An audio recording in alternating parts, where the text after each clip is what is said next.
Hey everyone! In an effort to make sure that I'm still connecting with our families, even though I'm doing a lot of behind the scenes stuff, I wanted to share a little talk that I've previously given in the MAT on different classes. So I wanted to share with you how your children can be like Jeff Bezos or Elon Musk, or people that are innovating and changing the world, but also who have the most successful companies in the world. So what does that have to do with training at the Martial Arts Center? Like, how do we develop that kind of leadership? I think that sometimes parents are mistaken, and even kids are mistaken, in thinking that if you're a white belt, let's see if this marker is gonna show up for you. If you're a white belt, to become a Dawn member or a Midnight Blue belt, it's gonna look just like this. But it doesn't. Just like the people that run these great companies, their success did not look like that either. I am an avid reader, and I was trying to reflect back on the biography on Jeff Bezos that I'd read, and I remember them being quite negative, so I was trying to find on the web the number quick. It was like hundreds of millions of dollars that they were negative before they were profitable. And how did that happen?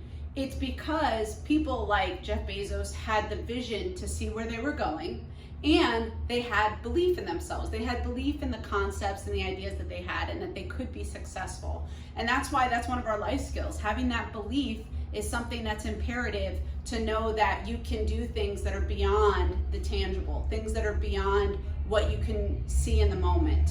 So for a student to become a black belt or a Dawn member or a Midnight Blue belt here, what happens is they start here and their enthusiasm is as high as it will ever be. And then they'll get their first belt, they're breaking boards, and then, oh, it's summer vacation and they're swimming and they don't feel like going to class that day, and mom calls them out of the pool and they're like, oh mom, I'm playing with my friends.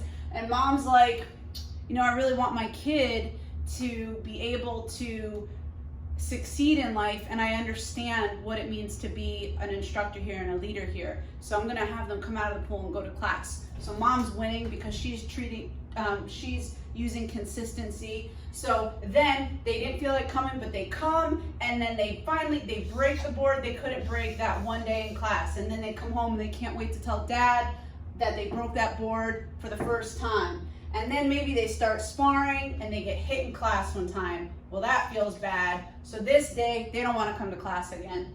And mom's like, yeah, but I see the instructors and I know what great leaders they are at the Martial Arts Center, and I really want that for my child. So they're like, come on, we're going to go to karate class today, just like we go to school, just like we go to the dentist. We do the things that are good for us. And then they're starting to get higher ranking belts. Maybe they move into the next class and they start to see that they're really getting good at this. And maybe they're making new friends here. Well, what happens when you're training? You have friends with like-minded goals. So these are the right kind of influences that you want to have around your kids. They're going to keep them making good choices, staying on track, doing their schoolwork, making sure that they're not doing things that they shouldn't on their phone, but being active and just leading in the right way. And then you get to Dawn Prep, and this is hard. Dawn Prep is a lot of work, but this is where we see the most growth. And then this is the big day of celebration right here. And I've never had a student graduate here that didn't want to be there. They were like, man, I really wish my parents let me quit back here. No, they're so proud of themselves. Mom and dad are so proud of them. They feel so accomplished. Well, then they can take this mindset of succeeding that has setbacks, because that's what it takes to succeed, and they're able to apply that to their everyday lives. And they're able to retake tests and retake their SATs to get higher scores, or recommit in relationships that are in a tough spot. So when you have these low points, it's not a time to quit. It's a time as a parent to teach them what does it mean to have big goals and be a leader and be somebody that can change the world, like the Jeff Bezoses and the Elon Musks of the world. And for that matter, people that are just humanitarians, because to be honest, those are things that really speak to me. It's about consistency and discipline and all the things that we really focus on our life skills. So I just wanted to share this with you today because we were talking about it in the office, and sometimes I don't get an opportunity to have these talks anymore. So I wanted to just pass this on and applaud you parents for being as supportive as you are, because they will not get here without that person giving them that inspiration every step of the way. Awesome. All right, you guys, train hard. See you on the mat.